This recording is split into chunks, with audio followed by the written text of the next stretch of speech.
Right. So for this morning class, we will continue with our discussion. Continue because this is a continuation of Pharmacology 1. So for the Pharmacology 2, we will concentrate our discussion sa cardiovascular system. Okay, CV na tayo. Cardiovascular system. So we will start with the antihypertensive agents. Medyo madami sila. Hindi sila medyo. Madami nga talaga sila. So kaya mag-start na tayo kaagad sa sobrang dami because syempre hypertension is a very common disorder sa cardiovascular system and a lot of people sa community ay merong hypertension.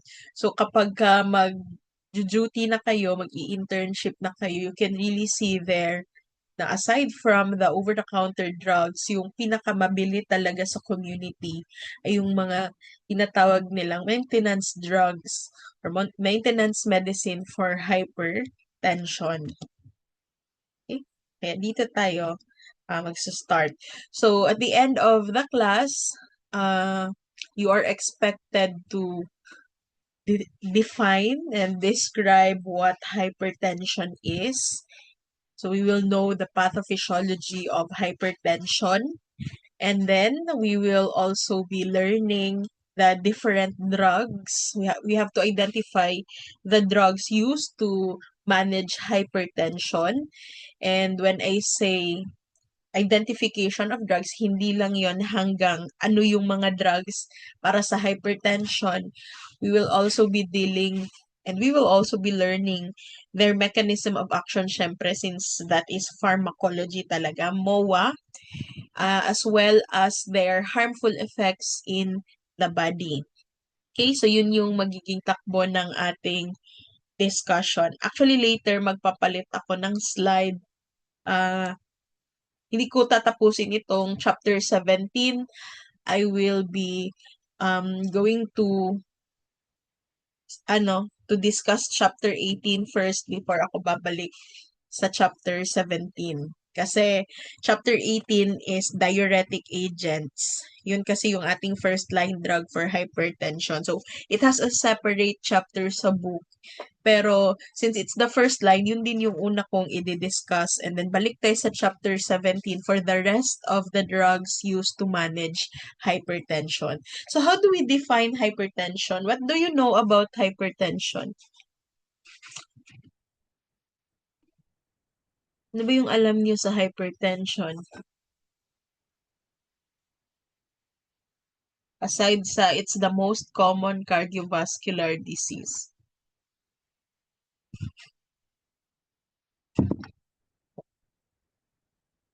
Yes, Charis. Increased blood pressure po, ma'am. Okay, very good. When you say hypertension, there is an increase in blood pressure. Anyone else who wants to add something about hypertension? Yes, Yani.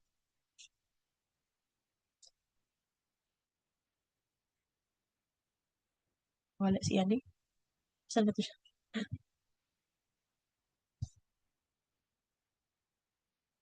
Sige. Shane na lang muna. Ay, asa man. Yan ito. Bale, ma'am, constant elevated po siya na blood pressure katulad ni Kate, pero dapat po, para masabi na hypertensive po, bale, constant, ma'am, marami pang readings dapat, yung range po ng is 140 at saka over 90 po. Okay. So, tama yung sinabi ni Kate na there is increase in the blood pressure. So, tama din yung sinabi ni Yani, let's add the word constant. Kasi kapag for example, one time, tumaas yung blood pressure mo, hindi mo agad yun i-conclude na hypertensive yung tao or hypertensive ka. Kasi may mga instances talaga na mag-i-increase yung ating blood pressure. So, for example, nag-exercise ka, you did a rigorous exercise. So grabe nag-jogging ka din ha, pila ka minuto, unsa-unsa pa imong gihimo. So expected talaga class na mag-e-increase yung blood pressure natin. So hindi mo kaagad sasabihin oh hypertensive ka na. So tama yun siya. Let's add the word constant. Okay? Meron ka bang gustong mag-add? Arnelli, are you raising your hand? Yes po, ma'am. It is also known as the silent killer po, ma'am. Okay, it's a silent killer because most of the time you you cannot see signs and symptoms to a person with elevated blood pressure. Tama din. It's a silent killer. Shane, you're raising your hand also. You want to add something? Ano lang ma'am, short lang. Hypertension is known as high blood pressure, ma'am. So, if not treated early, ma'am, it can lead to heart attack or stroke po. Okay, very good. That is also true. So, since, di ba, there is the word constant elevation of the blood pressure, it can lead to clinical sequelae also. So, mataas ang blood pressure, it will actually damage the blood vessels pag hindi natin na-manage.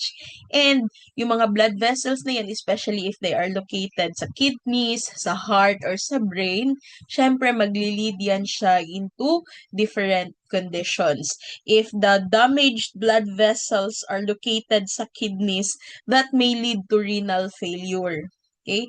So, naaapektuhan yung kidneys, nasisira yung kidneys kapag hindi natin i-manage yung blood pressure na yan, yung increase sa blood pressure. And then, if the damaged blood vessels are located in the heart mismo, ang heart din mismo yung masisira. Okay? So, leading to coronary diseases. It can even lead to cardiac arrest. And then, or heart failure. And then, if the blood vessels na na-damage are located sa brain, pwede siyang mag-lead into stroke.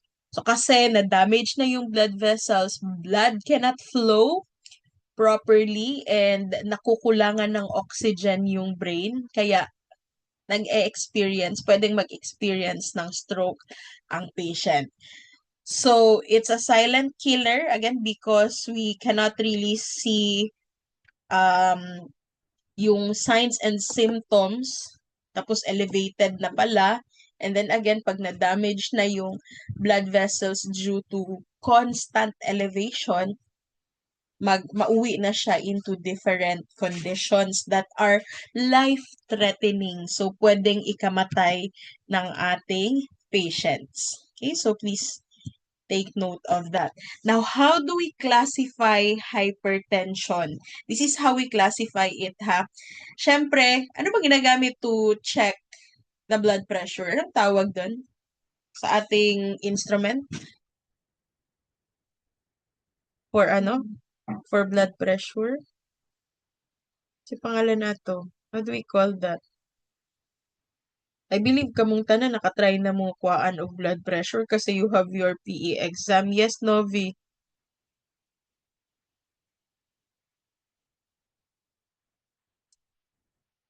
Sphygmomanometer po, ma'am. Okay. So, take note ha.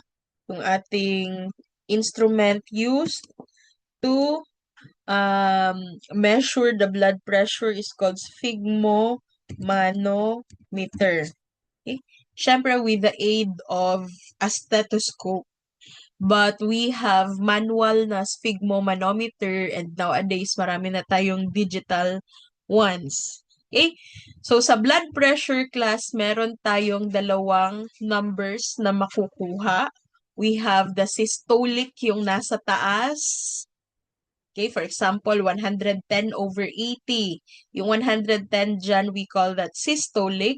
And then, diastolic naman yung nasa baba. Okay, so dalawang numbers yan siya ha. Yung makukuha natin sa reading. So, ang unit natin for blood pressure is millimeter of mercury. So, symbol niyan, mmHg. Okay, that is called millimeter of mercury. Now, please take note ha, ito yung normal natin na blood pressure. Less than 180 120 less than 80. Take note of the word, of the symbol there, less than. So, para normal yung blood pressure mo, kailangan less than 120, tapos less than 80 yung diastole or yung diastolic pressure. Okay? Now, this time, pre-hypertensive ka or under ka sa pre-hypertension kapag ka yung blood pressure mo is between 120 to 135 for the systole and then 80 to 89 for the diastole. Okay? Range yan siya ha. Therefore, kapag kami ka, ma'am, normal kung 120 over 80, that is not normal. Kasi dapat, di ba, pag normal, less than 120 and then less than 80 din. So, pag nag 120 over 80 ka, hindi yan siya normal. Although, wala ka pa namang hypertension. Kasi nga, pre-hypertensive ka pa. Meaning, ano yun, papunta ka na doon. Papunta ka na sa hypertension. Wala pa, pero going there. Okay, so please take note of that. That's 120 to 135. That's pre-hypertension. And then, kung diastole naman, it's 80 to 89. Now, how about kailan talaga matatawag na hypertensive na? This is according to JNC8 na classification of hypertension, ha? Magiging hypertensive ka na talaga if your blood pressure, kung sa systole is greater or equal. So, tama si Yani, no? Greater or equal to 140 over 90. Yan, hypertensive ka na. Now, once hypertensive na, pwede ka nang i-classify either sa stage 1 or sa stage 2. Stage 1, kapag your blood pressure is between 140 to 159, and then the diastole is between 90 to 99. More than that, class, stage 2 hypertension na yon. Okay? So, sa board exam, kasali ito. Meron tayong mga questions sa board exam wherein you will be asked to classify the hypertension ng given patient. Okay? So, dalawa talaga yung number na titingnan mo ha. So, for example, this one. How do we classify this type of hypertension? Or kung blood pressure pala kasi hindi pala automatic na may hypertension yung person. So, if the reading is 125 over 70, how do we classify this? Kinsa man na si Zoom user, uy. Kinsa man na, CJ. CJ, pag ilis og pangalan. Yes, CJ. Ano ma'am, pre-hypertensive ang patient. Okay. Tama, that's pre-hypertensive. So take note ha, dalawang numbers talaga ang titingnan mo. 125 and 70. Though 70 is considered normal because that's less than 80, basically. So, normal supposedly, pero take note of the systole. Systole is 125. So, that's more than 120. So, saan natin makaklasify yung 125? That's pre-hypertension. So, when you're going to classify the blood pressure of your patient class, look at the two numbers, both the systole and the diastole. And kung ano yung pinakataas sa kanila na category, yun yung susundin natin. Okay? So, hindi enough na 70 yung diastole mo na normal ka na. Kailangan dalawa sila, the systole and the diastole. Okay, any question or clarification? Wala? Ano po na, sure mo? Wala pa niabot akong pen. O hindi ko ganahan magsige type-type. Gusto ko magsulat-sulat sa screen. Sige. So, aside from the stage 2 hypertension class, meron tayong tinatawag na hypertensive crisis.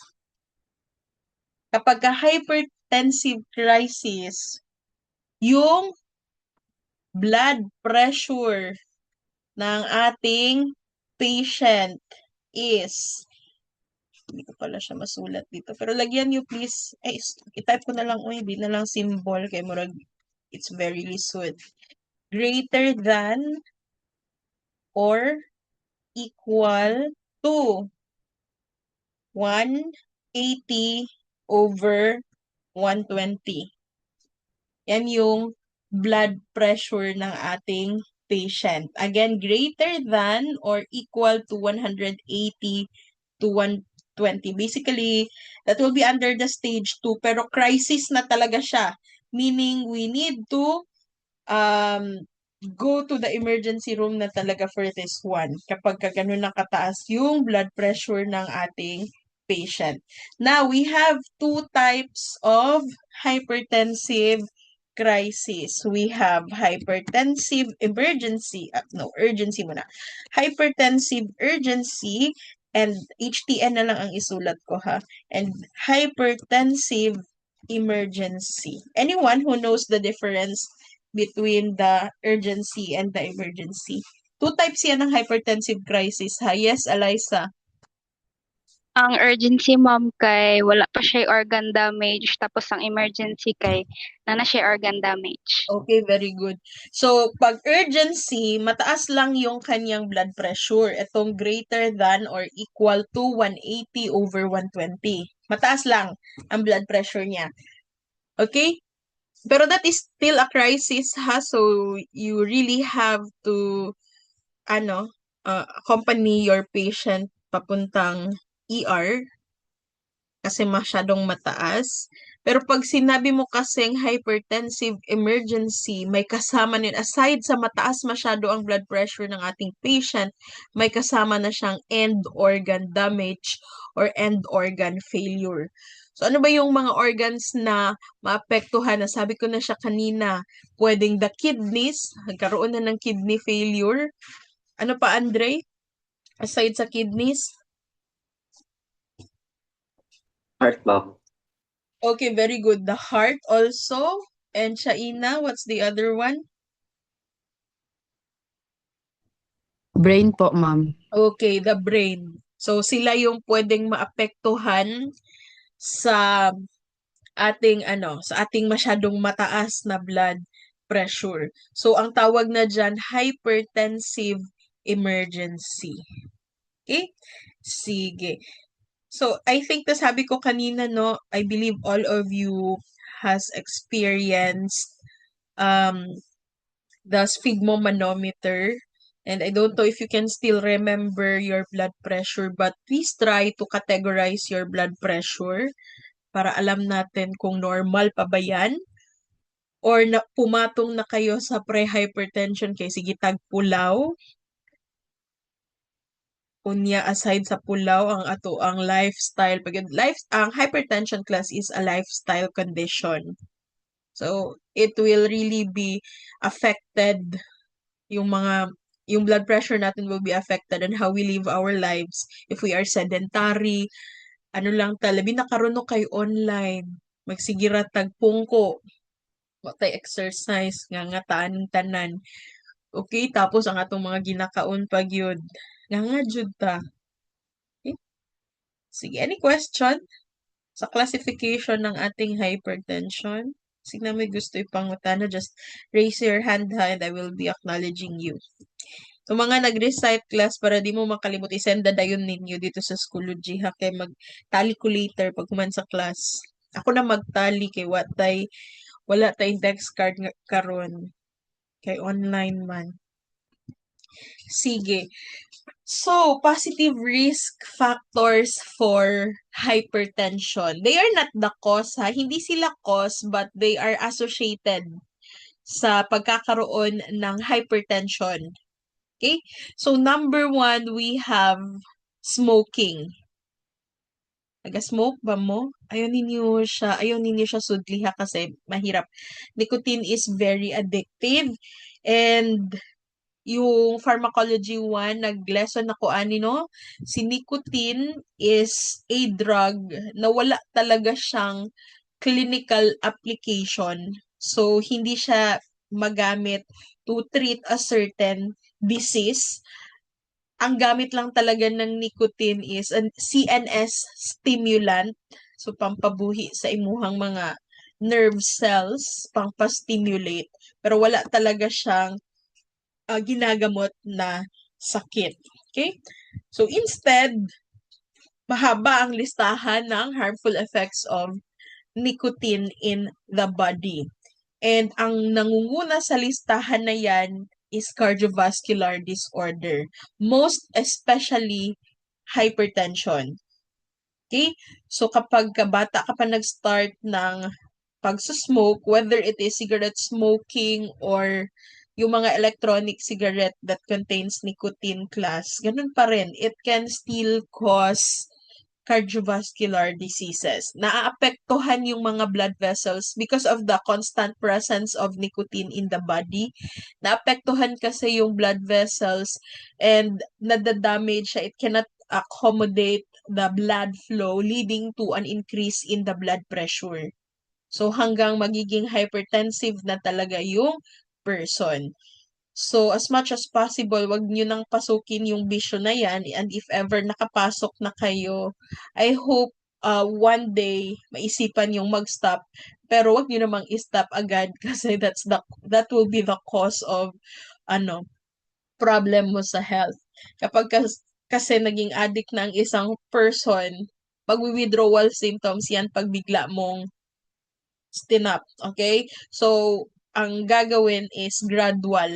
So, if sigarilyo ka o pila ka sticks a day, hinay-hinayan nimo siya og decrease until maanad ang imuhang body na wala na siya nicotine. Okay? And then metabolic syndrome also. So I told you yesterday. I told you a while ago na this is a lifestyle disease. So, may mga metabolic conditions talaga that is associated with hypertension. So, number 1, obesity. Makatry man mo kabalo man mo mag-compute sa inyong BMI, no? Gituduan man mo ana, especially sa PharmCal pa lang, nagtudo na how to compute for the BMI. We can classify ourselves there if we are on the normal na BMI or nag-overweight na tayo or nag-obese na talaga karon nga sa sigigling food. Okay? So, kasi pag obese ka na, most likely marami kang fats in the body. And these fats, syempre, will be deposited sa ating mga adipose tissues, but we can also see these lipids in our blood. Okay? Leading to a problem with the blood flow. Magkakaroon tayo ng problema sa circulation natin. And syempre, maapektuhan yung ating blood pressure. Kaya siya positive na risk factor. Okay? So, connected na dyan yung dyslipidemia. Pag sinabi kong dyslipidemia, it's an abnormal amount of lipid or lipids sa body. Anong natutunan nyo sa biochem about lipids? Ano yung mga different types of lipids natin? Si Ma'am Cherry, inyong teacher, ani no? Unsa ganitong mga lipids na to? Very important lipids natin. Sa example, ana. Yes, Cherry. Triglycerides po. Okay, the triglycerides. Times ha. Triglycerides. Yes, Glycan. Give me another one. Cholesterol, ma'am. Okay, cholesterol. Hubert. Napa? Phospholipids po, ma'am. Okay, mga phospholipids daw. Phospholipids are part of our cells as well as our nerve cells. But definitely, it's still a lipid. Asa na to si Princess? Princess ba niya yung pangalan? Okay, Princess. Princess Natalie. You have addition. Waxes po, ma'am. Okay, so we have the waxes. Meron pa? Pa? It's pa ko lang natawag. Patricia. Steroids, ma'am. Okay, steroids. Napa? Naminaw sila kay Ma'am Cherries. All? Naminaw kay Ma'am Cherry. Napa tayo nakalimtan? Jermel, napa tayo nakalimtan? Fatty acid po, ma'am. Unsa? Fatty acid po. Choppy man. Unsa to? Isa na imong answer sa chat box bigay na choppy ka. Screenshot na lang na niya isend dito sa Schoology yung answer.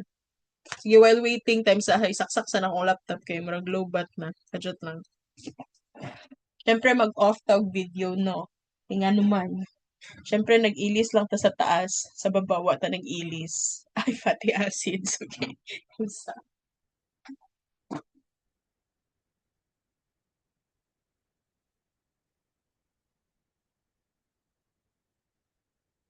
Yeah, fatty acids, they make up or sila yung component ng ating fats and oils, the fatty acids, even the waxes. Okay? Sige. So kapag ka nag-dyslipidemia ang person, most likely there is an increase in the lipids, either the triglyceride, the cholesterol. Usually, it's the triglyceride and the cholesterol na abnormal ang amount sa body. So, this, kapag ka ang word nag-start sa this class, it means abnormal. Okay? So, abnormal amount ng lipids. Okay? So, syempre, hindi lang yan siya ma-deposit. Sabi ko nga sa adipose tissues, kung sa fats and sa oil, nasa blood natin siya. Before siya ma-deposit, nasa blood muna siya. And then again, that can affect our blood flow. Times up. Yan na lang. Sige. Okay, now, ito talaga. Number 1. Genetics, family history of cardiovascular disorder. It's written in our genes, especially if we have someone in our immediate family na may problem sa cardiovascular. Most likely naapod na siya sa atuang genes class. Okay? Pero, that's the bad news. Kung tahay imuhang papa is hypertensive, most likely, andyan sa genes mo yan. Pero the good news is meron tayong choice kailan siya lalabas. Kasi lalabas talaga yan kasi nasa genes natin. So, meron tayong choice kailan lalabas yung cardiovascular disorder. So, ano sa nga choice, ma'am? The choice to live a healthy lifestyle. So, para ma-enjoy nato ato ang youth, na dili ta suffer sa hypertension, dali lang na siya iingon no, pero lisod na siya himuon. Although kabalutaan ni mga medical students mo no, kabalo mo na we have to live a healthy lifestyle. Kailangan natin ayusin yung ating pagkain. Kailangan hindi sedentary, kailangan naga-exercise, etc. Kabalutaan na tanan, dali kay na siya iingon pero lisod himuon. Pero pag hindi natin siya nagawa and then nasa genes natin, may family history tayo ng cardiovascular disorder, most likely pila pa lang ang edad, magtaas na ang blood pressure. Okay? So, yung iba naman, meron silang end organ damage at the time of diagnosis. So, for example, may kidney failure ang ating patient since lahat ng blood class, syempre, dadaan doon sa kidneys. Kasi di ba maglilinis yung kidneys ng blood, tatanggalin yung mga waste, yung mga toxins. So, pag nasira yung ating kidneys, automatic affected yung ating blood pressure, affected yung ating cardiovascular system. So, yung iba, nagsimula sila sa other organ na conditions and then pwedeng mauwi into hypertension also. So, affected ang blood flow. Okay? So, these are the positive risk factors for hypertension. Any question or clarification? Wala. Mag-break ta later. Halisod pud kung 3 hours tano magsige. Storya diri. Sa next. Okay, let's talk about etiology. How do we define etiology? Yes, Kyla?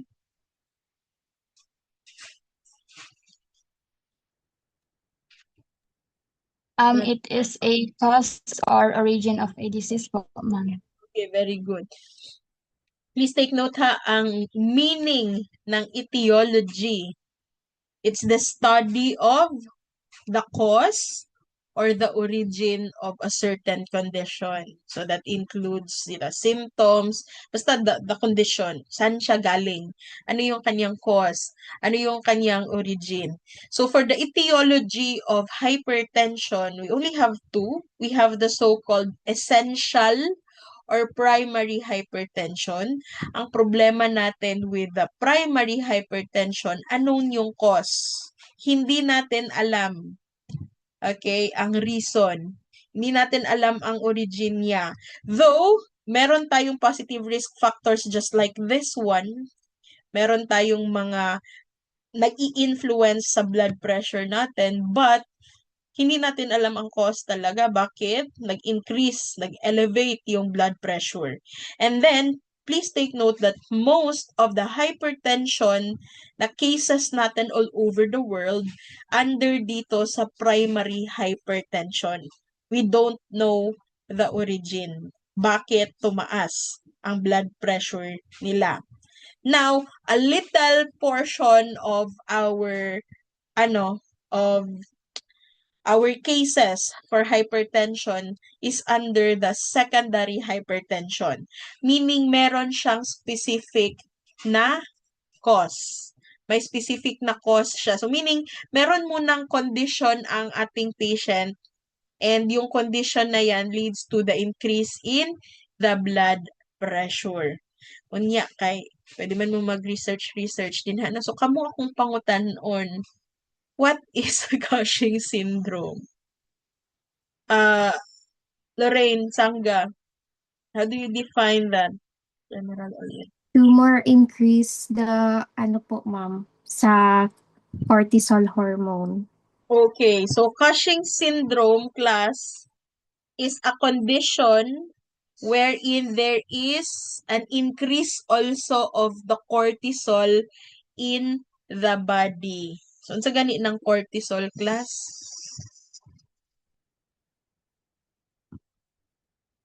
Kaya may nawag taog mga wala pa na ako natawag.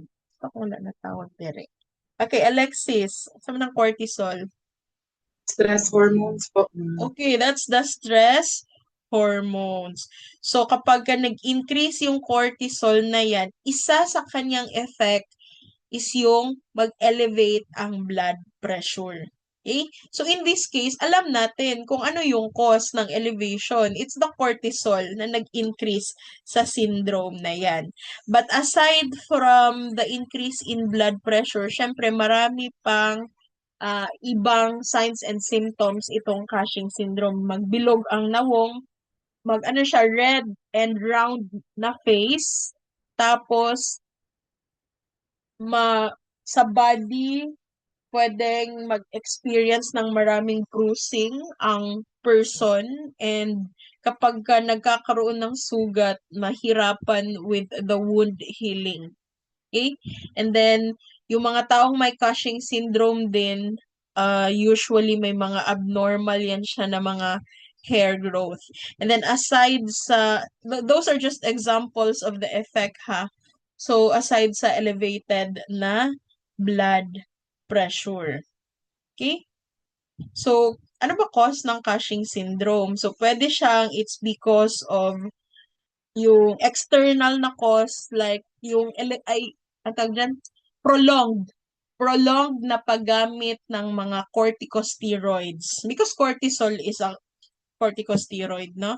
So, kapag, for example, yung mga asthmatic, na always gumagamit ng corticosteroid, especially yung hindi inhalational ha, yung iniinom talaga, yan pwede. Long ang exposure sa corticosteroid yan. O kaya yung mga merong, ang tawag dyan? Parang dun sa kay Chris. Yan ang mga autoimmune disease. Okay? So kapag pirmi mag-inom, mga autoimmune disease kasama na dyan yung unsa gani ng condition sa skin?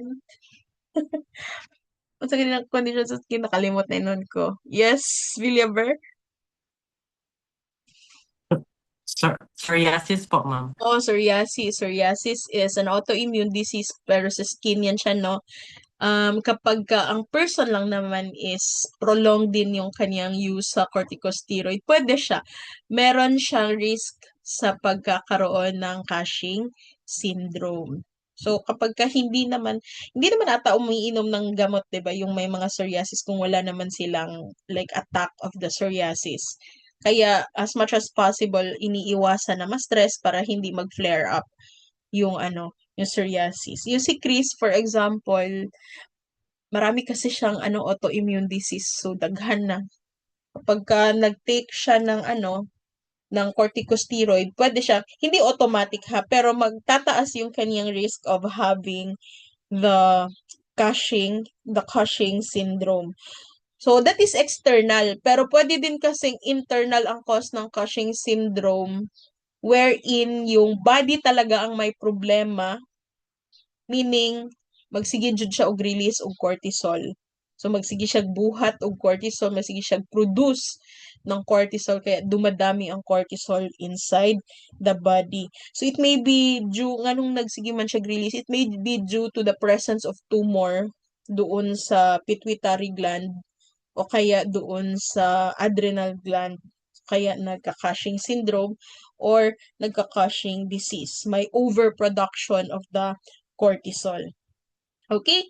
Now, aside from the Cushing syndrome, we also have the pheochromocytoma. How do we define this?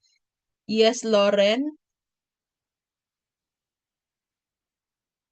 It is a tumor found in adrenal medulla po.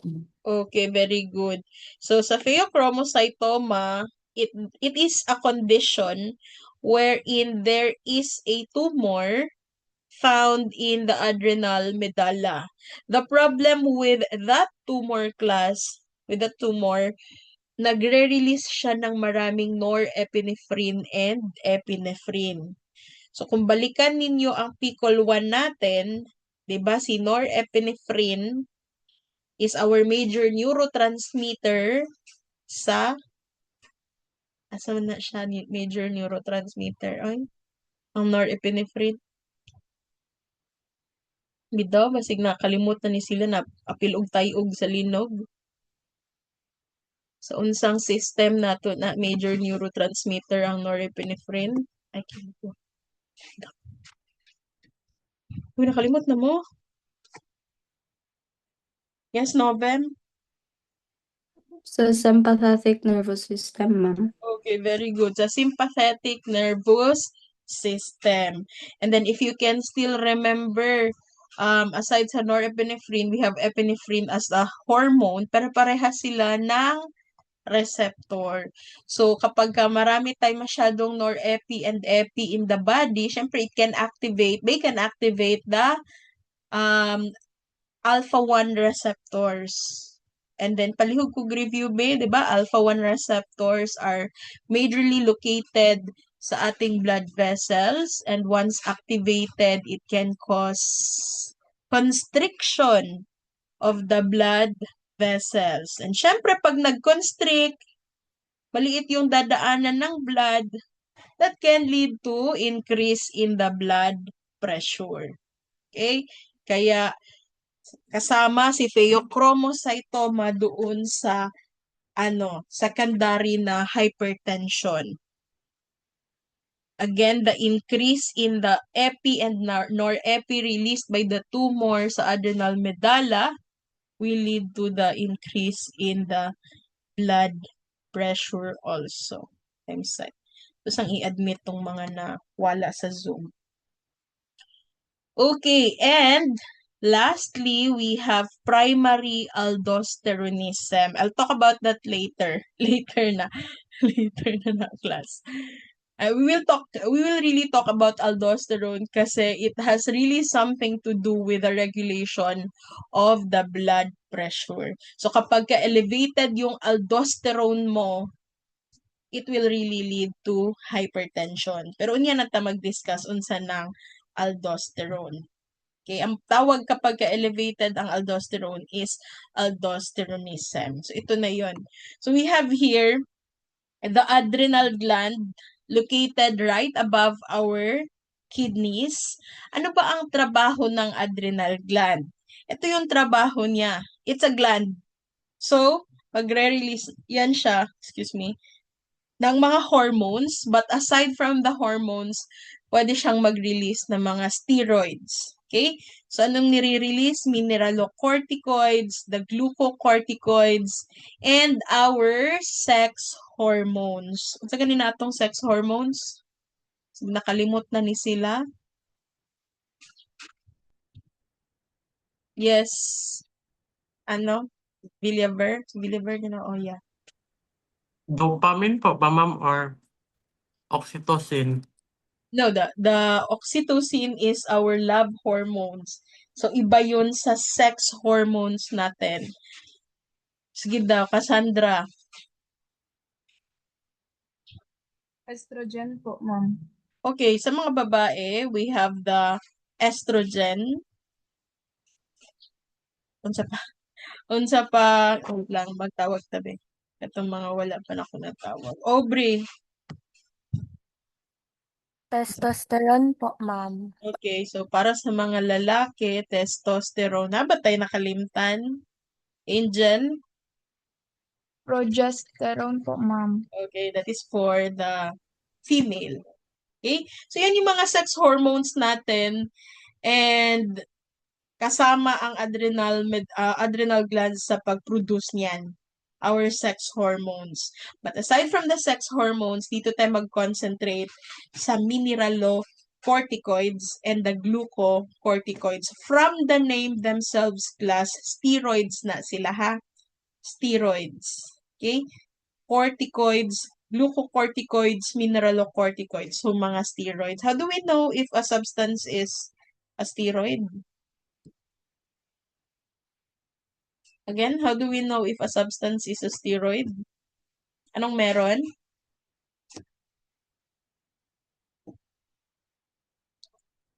Sa may naauwi sa atong substance para matawag siya steroid. Anyone? Wala. Kalimot na mo.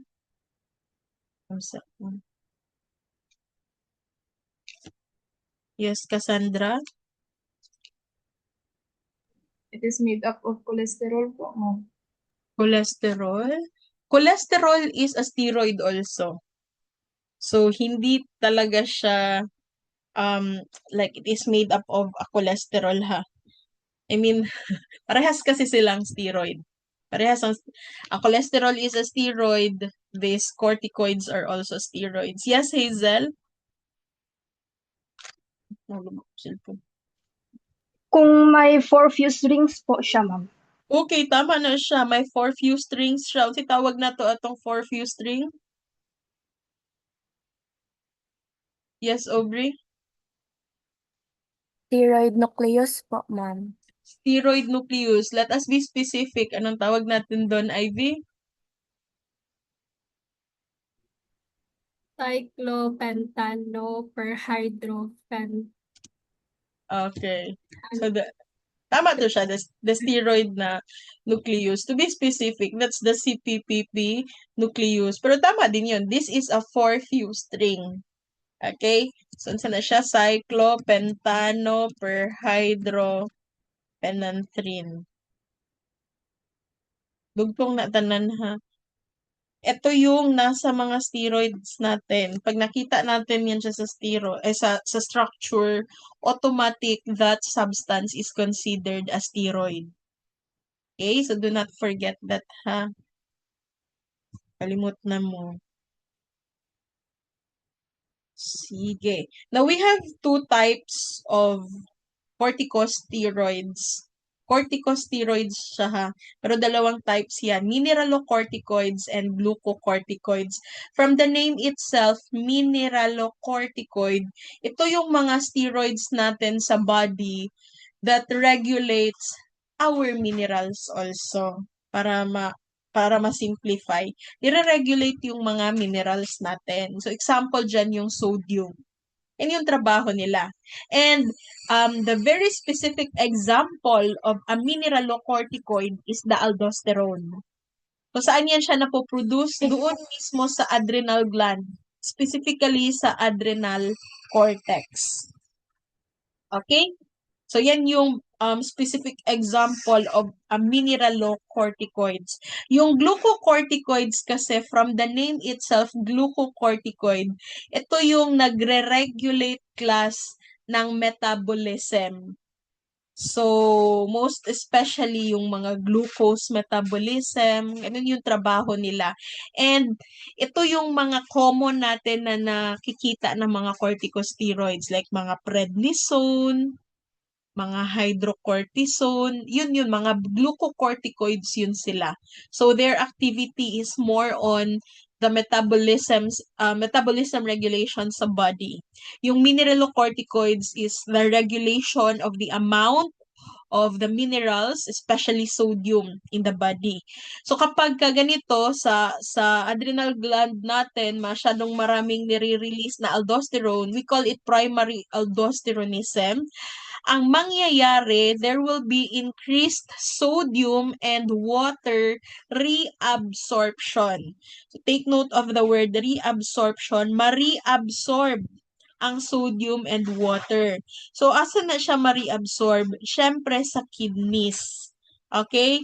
So, for example, this is your blood vessel, and then you have the kidneys here.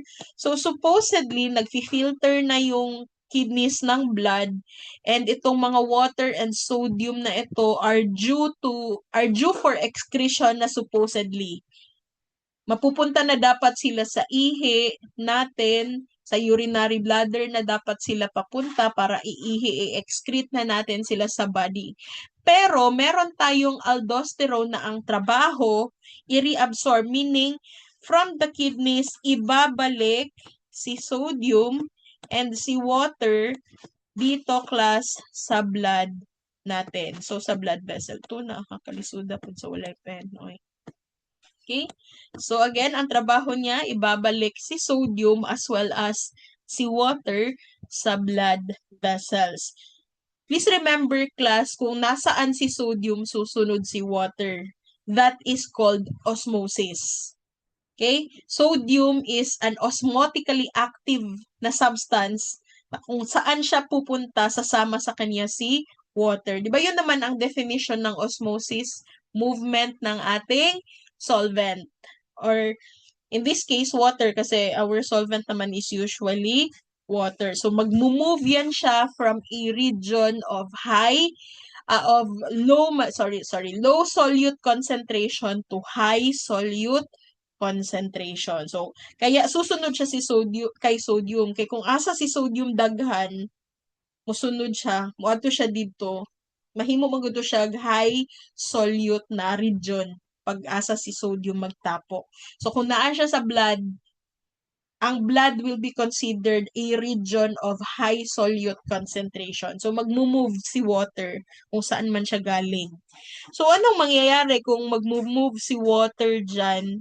Putaas po imuhang blood volume. Okay? Blood volume na ha. Mutaas imuhang blood volume kay mudaghan ang tubig. In short, mudaghan imong blood. And because dadami yung volume ng iyong blood, magkakaroon ka ngayon ng problem with the circulation, with the blood flow. Kasi most likely, hindi mag-a-adjust itong blood vessel na ito. Mahirapan siyang i-accommodate yung maraming tubig na yan, leading to an increase in blood pressure. Okay? So, yun ang magiging effect kapag nag-increase yung aldosterone, yung mineralocorticoid na yan. Okay? So, kapag there is a constant increase of aldosterone in the body, we call it primary aldosteronism. And kasama siya dyan sa, balikan natin yung previous na slide, kasama siya dyan sa secondary hypertension. So, ito yun, nasa baba. Primary aldosteronism. So, ulitin ko ha, asa na siya na-release ang aldosterone doon sa adrenal cortex of the adrenal medulla. Cortex is just a part, usually at the center of the adrenal gland. Okay? Any question or clarification?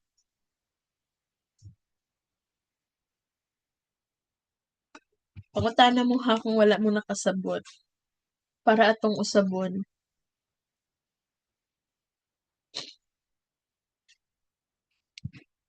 Ano pangutana? Kasi may orientation karong hapon, no? Sige.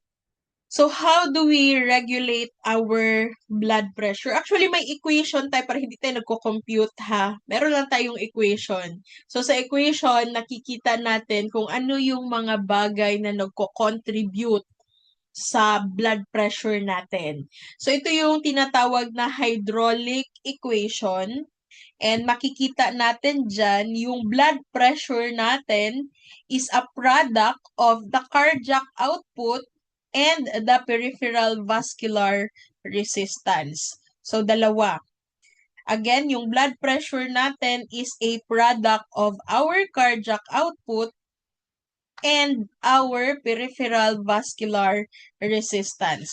Na pag sinabi kong cardiac output, I'm referring to the amount of blood pumped by the heart, syempre. Okay? In a cycle. Or, ang tawag dyan, meron tayong time niyan, sine-check natin kung gaano karaming blood yung na-pump ng heart. So, that's the cardiac output. Syempre, pag pump ng heart doon sa blood, no, kailangan yan siyang i-accommodate ng ating blood vessel. Okay? Kasi doon naman dadaan yung ating blood para ma-circulate siya sa body. Now, ang problema natin with our blood vessels, meron tayong tinatawag na resistance. Nagre-resist siya ng blood flow. Okay? So, kapag masyadong malaki ang resistance ng iyong blood vessels doon sa pagdaan ng blood, syempre tataas yan. Tataas yung iyong blood pressure. So, ang mangyayari niyan, kung tataas yung cardiac output mo, kay daghan kay kaog blood, tapos nitaas imuhang peripheral vascular resistance, most likely tataas din yung blood pressure mo. Okay? So, si cardiac output, we can do something about this. Paano? Pwedeng i-limit yung water, pero hindi naman sobrang limit na naapektuhan na imuhang kidneys. We only limit water intake, especially if may sakit na talaga yung person, may problema na siya sa heart, may hypertension na siya. Hindi pwedeng super daming tubig yung iniinom. And hindi lang yan tubig, kasama na dyan yung ibang fluids. Let's just call it na lang fluid intake. Kasi that is inclusive of the other pa na mga fluid na imuhang gitake, like nangapi ka or imusudan pa jud sabaw. Kana kasama niyan siya doon. That will lead to the increase of your blood volume. Itong peripheral vascular resistance class, it is mutaas ni siya, no? It is usually caused by damage sa blood vessels. Okay, mutaas na siya kung damage imuhang blood vessels. Example, if this is your blood vessel, sa ilo ako ninyo kay wala pa ko'y pen. Hindi na ako makita akong pen. So, nipalit na akong bag o wala pa siya naabot. Okay. So, example, this is your blood vessel. And doon sa wall, may nakadeposit. May nakadeposit. Tawag na to, ana. Ang nakadeposit na. You know that? Nang may nakadeposit sa ano. Ay. Okay. Ay, ano na siya? Ayan. So, may mga tao, class, na sa kanilang blood vessels, may nakadeposit na atherosclerotic plaque. Yung plaque na yan, yung atherosclerotic plaque na yan is made up of cholesterol. Okay? So, yan na yun. Yung dyslipidemia, pag mataas mong cholesterol, class, pwede na siya ma-deposit din sa blood vessels. Ugahi na siya. Ma-deposit na siya diri sa blood vessel. And, syempre, magkukos yan ng increase in the resistance. Kaya di naman makaagi ang blood. Okay? Na-obstruct niya na yung blood flow. So, in that case, mataas ang resistance, tataas yung BP. Diyan mo makikita yung connection sa dyslipidemia and sa hypertension. Okay? Actually, nakikita ito even during x-rays na ay mga tao class nga, even chest x-rays lang ang gihimo na ay nakabutang na impression sa ilahang x-ray na ingani. Presence of atheroma in the aorta. The aorta is our largest blood vessel. So, nasa heart. Naku kay na. Tapos pag nagpa-x-ray ka, chest x-ray, tapos na ay nakabutang na there is the presence of atheroma sa iyong aorta. Meaning nun, sa aorta mo, may nakadeposit na cholesterol.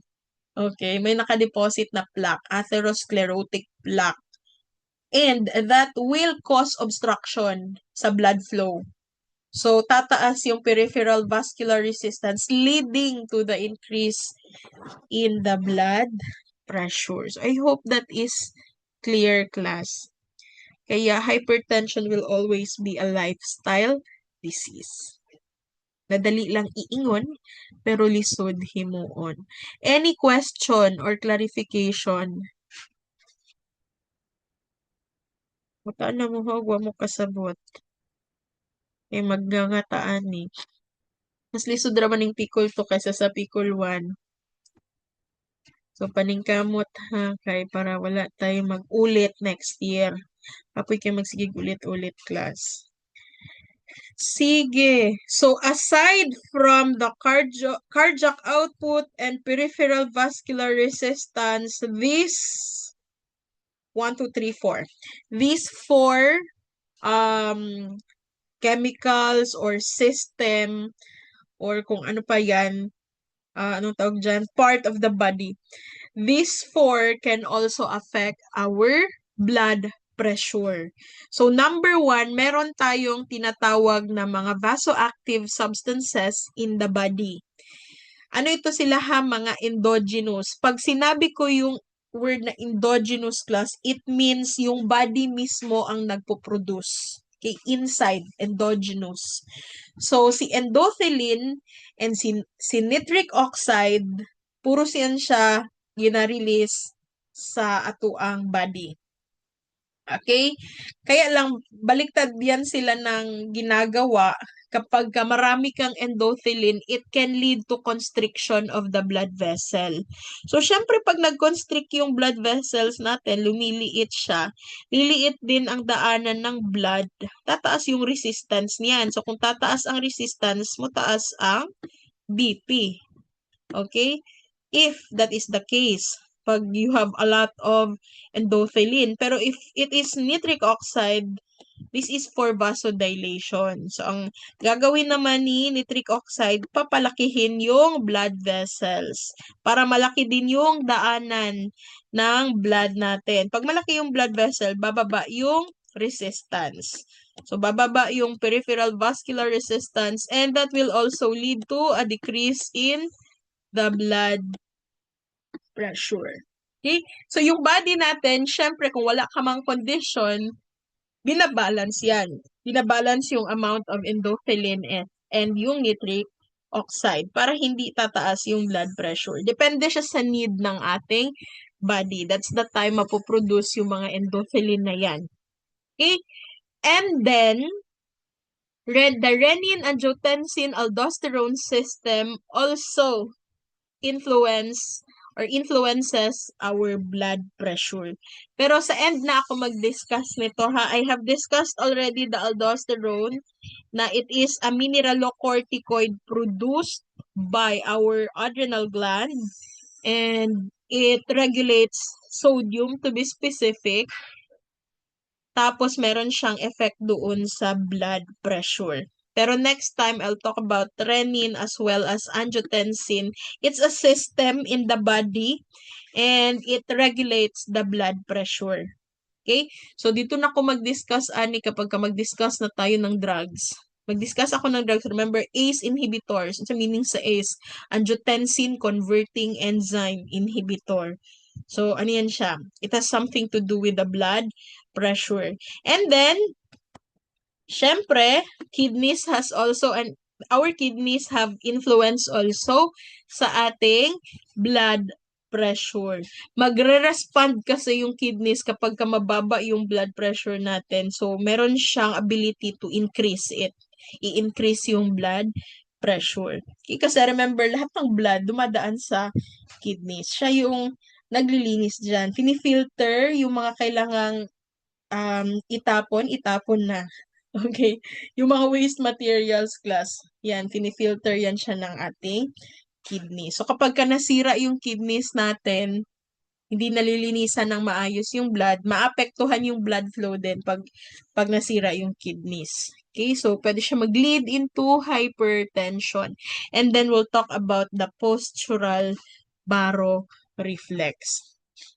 The postural baroreflex is actually a part of our body and it regulates the moment-to-moment na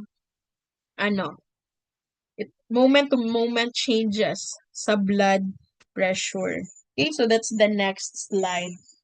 So ano ang postural baroreflex? Again, it's responsible for the moment-to-moment adjustment sa blood pressure natin. Kana ganing mag-move lang ka, sample naghigda ka, niya, mutindog ka, there will really be a change in your blood pressure class kasi magda-drop yun. Yung gravity ba? Pag mutindog ka. So, magkakaroon yan siya ng changes sa blood pressure mo. Pero, syempre, meron tayong postural baroreflex, i-a-adjust niya. Pag nag-change ka ng position, i-a-adjust niya yung blood pressure mo na dili po ka din malipong. Okay? Una na uban class, I don't know if you have tried this.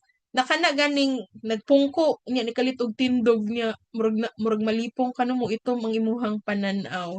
In that case, hindi ka agad naka-adjust hindi ka agad na-adjust ng baroreflex mo yung blood pressure mo.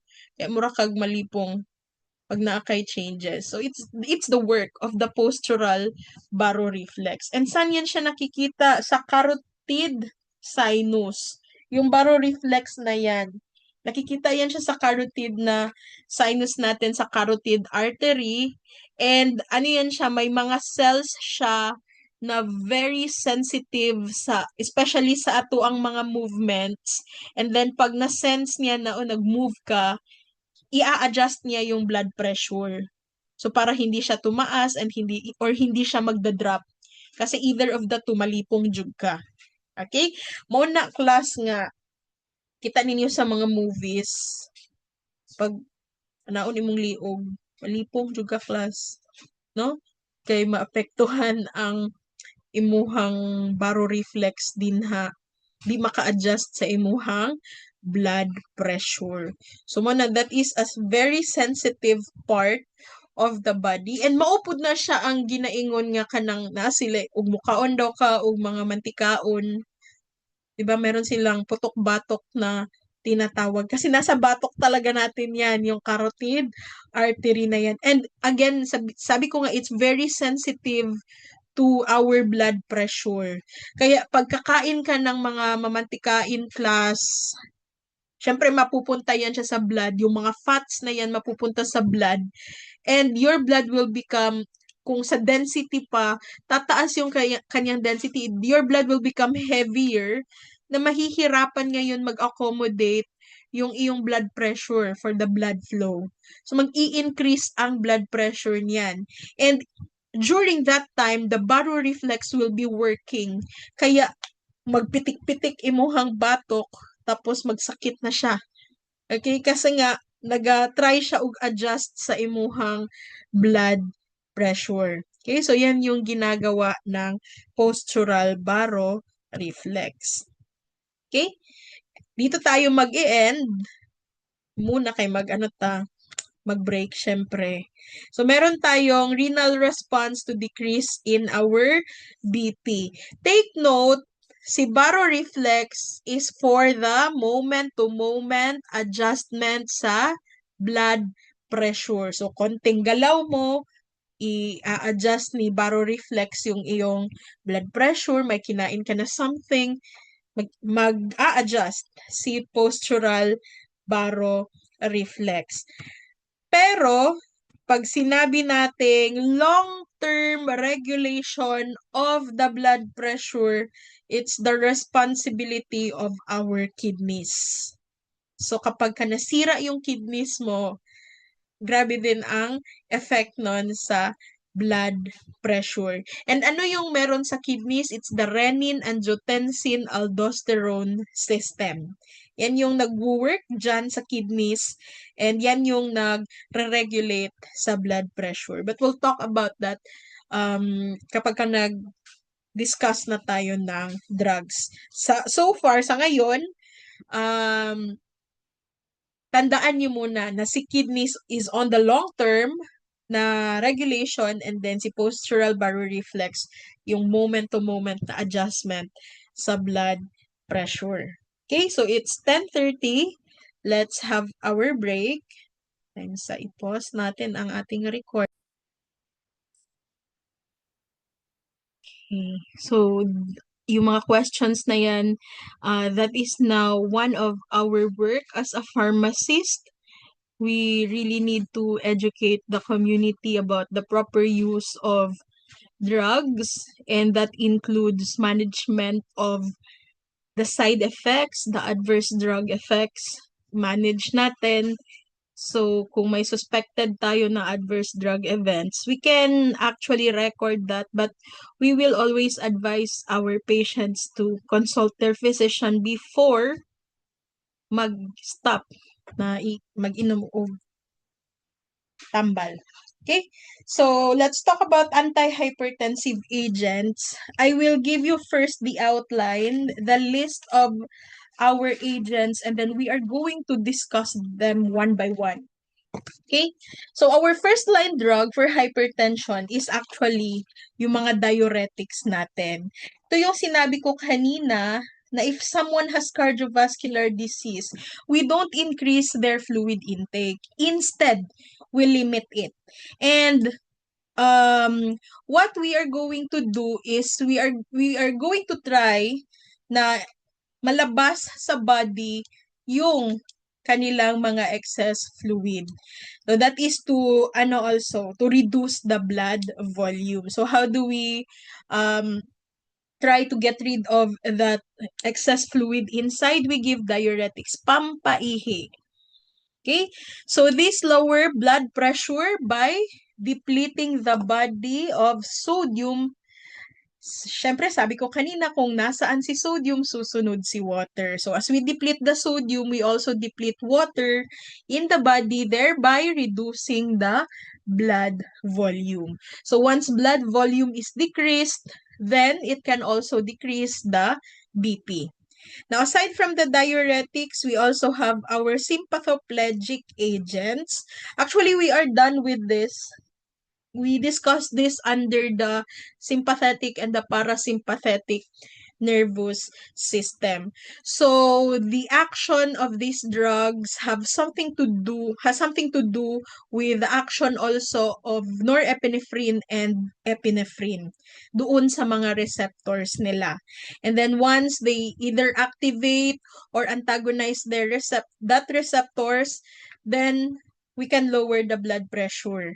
So, yung mga receptors na yan, pwedeng mag-constrict or mag-dilate. Pero syempre, since this is antihypertensive, kailangan natin yung dilation ng blood vessels. So, pag nag-dilate yan, syempre, there is reduction in the peripheral vascular resistance. And then, some of these drugs can inhibit cardiac functions, just like our beta blockers, though we really have a separate na discussion sa beta blockers, ha? And then, some of them can increase venous pooling in capacitance vessels. So this is more on the action of the veins kasi pabalik ang action ng veins, 'di ba? Ang ating circulation, for example, si heart mag-pump ng blood. Sino ang sasalo ng blood na pinump ng heart? 'Di ba? It's the arteries. The arteries carry the oxygenated blood. So galing talaga siya sa heart. Okay? So, papunta all over the body and then i-distribute yung oxygen. Pagkatapos ma-distribute ang oxygen, babalik siya sa heart.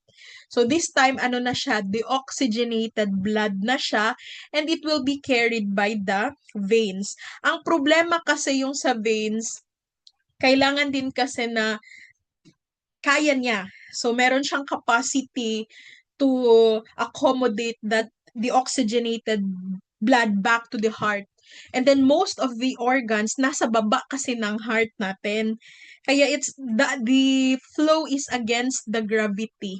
So kaya kailangan there should be increased pooling of the blood in the veins and then the vessels will also have increased capacity for that. Yun yung actions ng ibang sympathoplegic agents.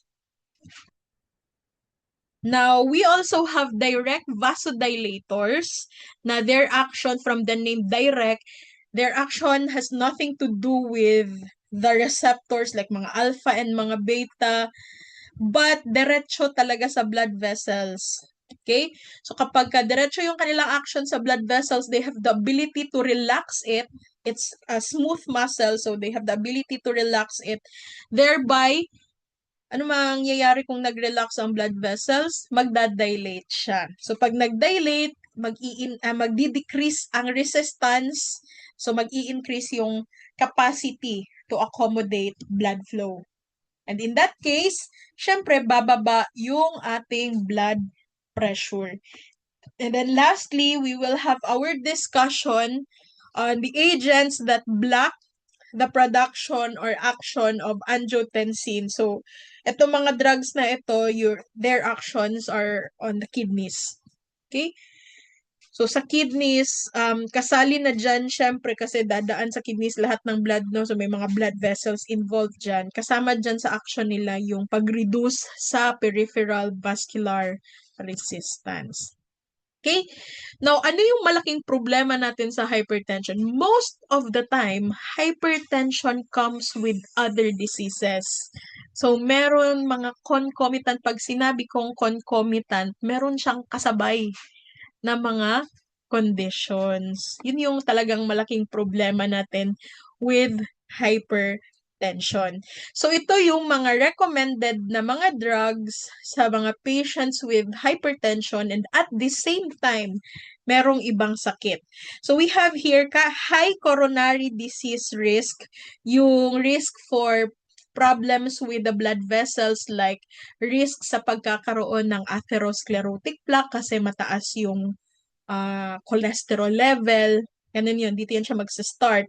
So, ano yung mga pwede nating i-recommend na mga drugs? We have the diuretics first, that's our first line drug.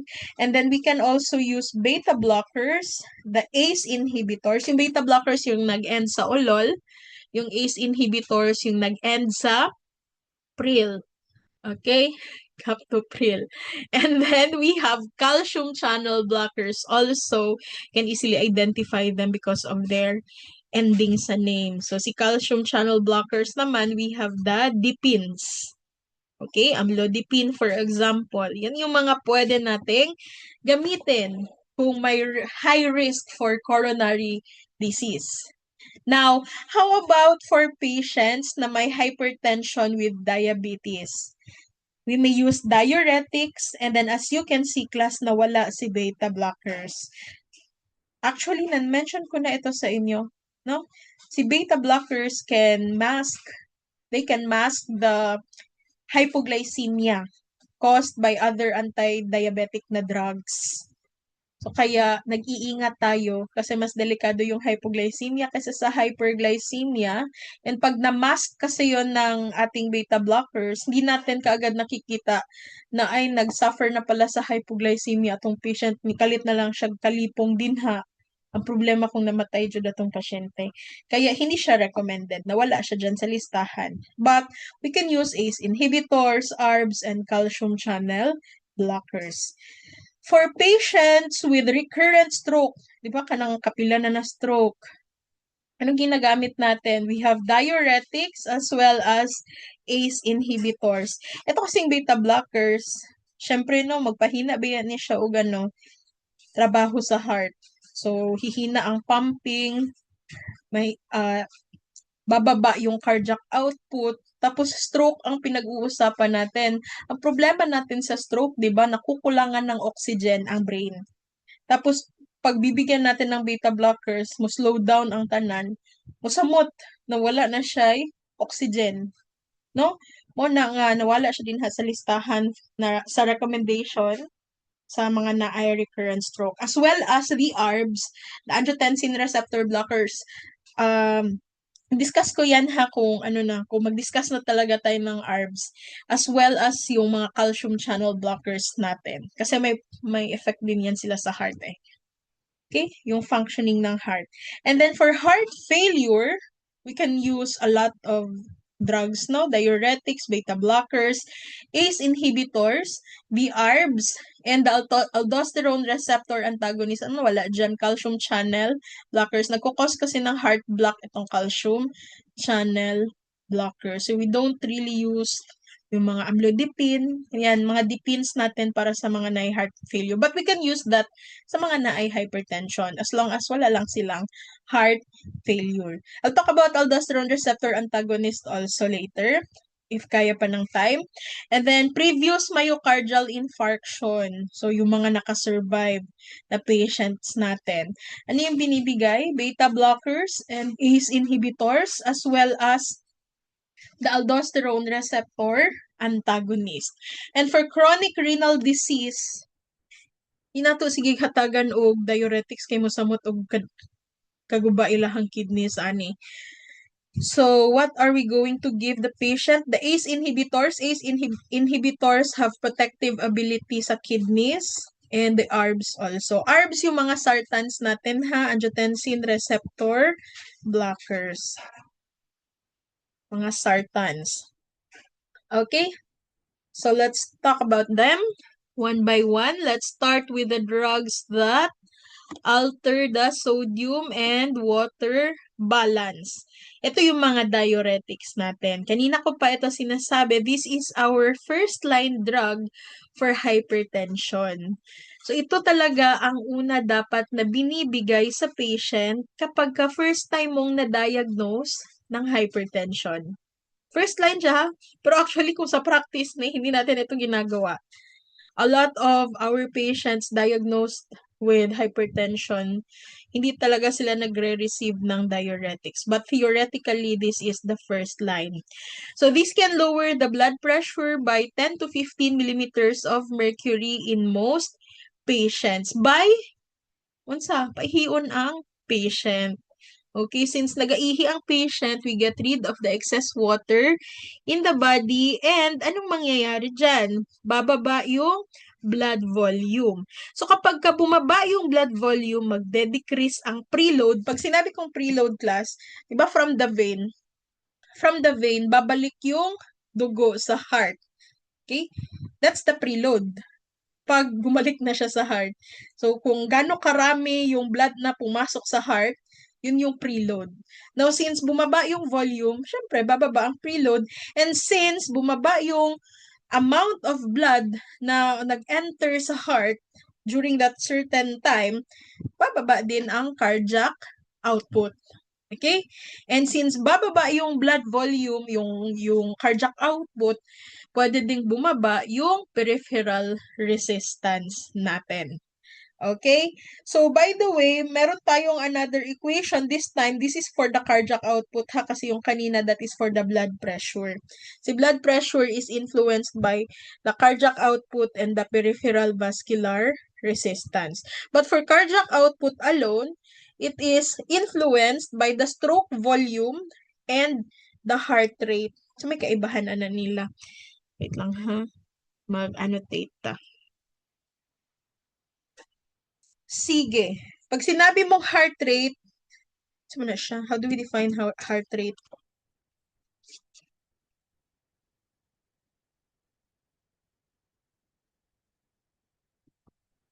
How do we define heart rate plus? Anyone? Para makarecite mo tanan, we.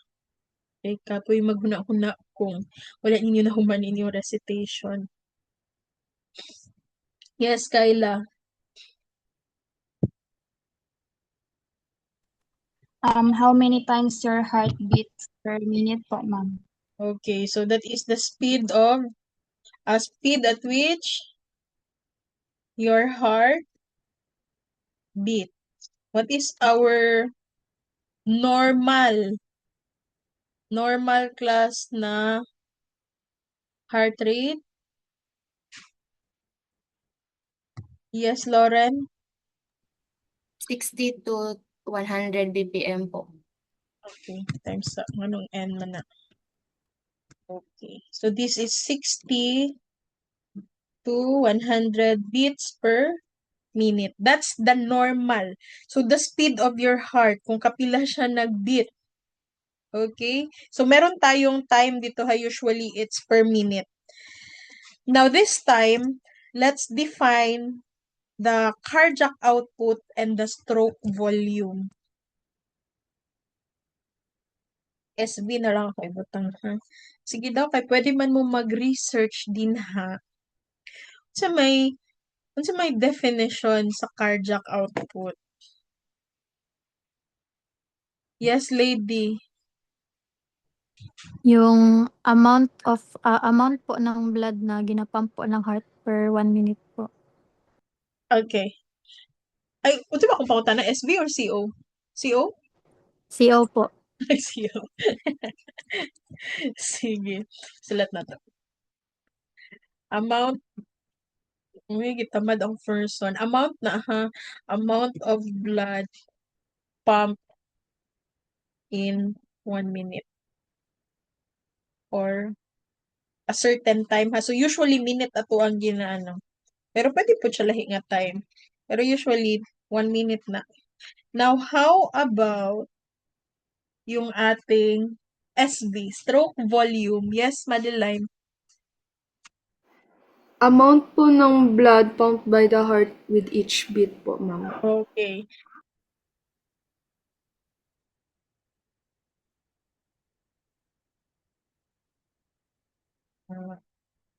Nakita ninyo ang difference class kasi may na-encounter din ako na mga board exams, hindi sa amin ha, pero sa mga estudyante ko, sila yung nagsabi na lumabas ito sa board exam. Okay? The difference between the cardiac output and the stroke volume. Si stroke volume, ito yung amount ng blood na napump ng heart in every beat. Di ba? Meron tayong heart rate. Nagbi-beat yung heart natin. So, isang beat, kung ang volume nun, we call that stroke volume. Pero pag sinabi mo kasing cardiac output, meron tayong time element dyan. Meaning, we will still measure the amount of blood pumped by the heart, but check natin, hindi lang isang beat. At a certain time siya. So, usually, we do it per minute. So, like, isang minuto, gaano karaming blood ang napump. Okay? Ng heart natin. So, that is for the cardiac output. For us to know the cardiac output, kailangan natin yung amount of blood pumped in each beat and yung heart rate. Kasi yung heart rate, dyan natin makikita kung ilang beats per minute ang nangyari.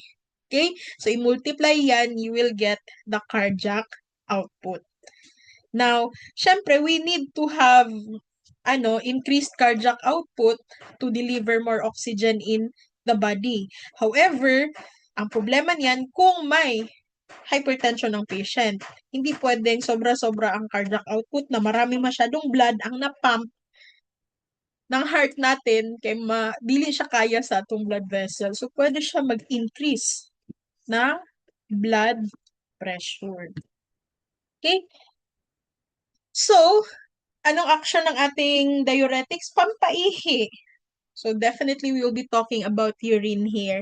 So, please take note, class, that our urine is made up of water. Water talaga yan with some other contents, most especially sodium. Okay? Pero, meron kasing kakayanan yung body natin to reabsorb this water and this sodium. Yan yung sinabi ko kanina na activity or yung function ng aldosterone. So, instead na iihi mo yung water and yung sodium, mangyayari, marireabsorb siya. So, merong mga parts sa kidneys class, most especially the nephron. Kanisha, the nephron. Part ito ng kidney, ha? The nephron is our basic filtering unit of the kidneys. Okay? So, sa nephron, marami tayong nephron sa kidneys, ha? Millions of nephrons exist in the kidneys. Yan yung ating basic filtering unit. Now, merong parts yung nephron na yan, and depende kung anong part, may kakayanan siyang mag-reabsorb ng sodium. So, kung na-reabsorb si sodium, susunod si water. So, just like this, 20 to 25% of our sodium is reabsorbed into the bloodstream in the loop of Henle. Okay? So, kaya, kapag nagbigay tayo ng diuretics, tapos ang diuretics act on the loop of Henle, mas marami kang iihi nun. Nga naman, mas daghan man dapat siya supposedly i-reabsorb na sodium. Kaya lang, pinakialaman mo yung loop of Henle, hindi na siya naka-reabsorb ng sodium, yung 20 to 25% na sodium na yan, mag-stay yan siya sa kidneys going to the urinary bladder. And, since marami siya doon, susunod si water. Kaya marami ka ding iihi niyan. Okay? Compared to the distal convoluted tubule, mga parts ito ng nephron, ha, 5 to 10% lang ng sodium ang ma-reabsorb dyan. Although we have drugs also that act on the distal convoluted tubule, meron pa rin tayong diuretics dyan, pero the amount of urine is smaller if compared to the one that acts on the loop of Henle. So, kanya-kanya sila ng part sa nephron kung saan sila mag-act. Basta ang tandaan nyo, most of the reabsorption actually happens in the loop of Henle. So, kung pakialaman mo yan siya, inhibit mo yung loop of Henle na yan, marami din ang iyong i-excrete. Dadami ang iyong urine volume. Okay? So, ano itong mga diuretics na ito? Let me have the list first. Time's up. Okay. Nag-chat si Ma'am Cherry. Naado mo eh. Ang saon niya. Basta. Kabalon mo ito. Classifications of use of diuretics. We have guys, carbonic anhydrase inhibitors. We'll talk about that later, one by one. Osmotic diuretics. And then we have the thiazides. I don't know if you're familiar with the thiazides. The most common one is the hydrochlorothiazide, or we abbreviate that as HCTZ. Minsan yung label ng drug, hindi na nakalagay yung buong hydrochlorothiazide, HCTZ na lang. Pero, ito yung pinaka-common na diuretics na binibigay natin for patient with mild to moderate hypertension. Okay, kapag hindi naman masyadong mataas yung kanilang blood pressure. Okay? And then at the same time, kapag normal lang yung kanilang heart and kanilang kidneys, pwede natin gamitin si thiazides. Although, you can see thiazide as a combination agent. Usually kasi kino-combine ito with other antihypertensive drugs. Pero, meron pa rin naman tayong thiazide na single agent. The usual dose is 25 to 50 milligrams. Pero sa community class, mas marami kayong makikita na combination of this. For example, amlodipine plus HCTZ, kaya merong losartan plus hydrochlorothiazide. Yung hydrochlorothiazide doon is actually a diuretic. So, pinapaihi natin ang ating patient. Nakakombine yan siya with other drugs. Now, the loop diuretics is actually hindi lang more powerful but it's the most powerful diuretics na meron tayo. Tinawag siyang loop diuretics kasi nga yung action niya doon sa loop of Henle. I-inhibit niya kasi ang reabsorption doon sa loop of Henle.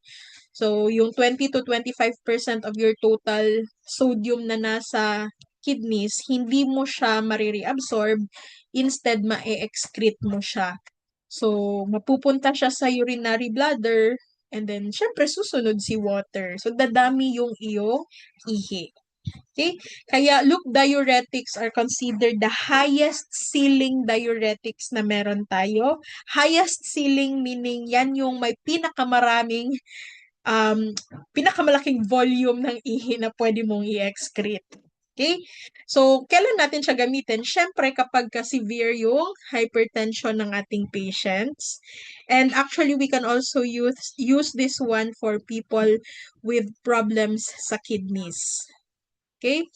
So, like may mga problems sa filtration rate. Pwede din siyang ibigay for people with cardiac failure. Remember, kapag may sakit sa heart, hindi pwede masyadong maraming tubig kasi dadami yung blood volume. Hindi kaya ng heart yun. Kailangan nating paihiin yung patient natin. So, ito yung loop diuretics yung ginagamit natin. Or even for people with cirrhosis, minsan nag-e-experience na sila ng accumulation, nag-i-edema na sila. Pag sinabi kong edema, there is accumulation of water. Yung edema na yan, in layman's term, we call it manas or hupong sa Bisaya. So, to get rid of those accumulated water, pinapaihi natin. Or yung mga ascites nga, yung lumalaki yung tiyan kasi may cirrhosis, pag titingnan, water ang nasa loob. We can also give them diuretics para iihi nila yung tubig na yan. Okay? So, ito yung sinabi kong ta-transfer ako sa chapter 18. Kasi chapter 18 of the book is diuretic agents. Tapusin ko na lang ang discussion sa diuretics before ako mag-move on to other groups of drugs like this one, drugs that alter the sympathetic nervous system function. Okay? Any question?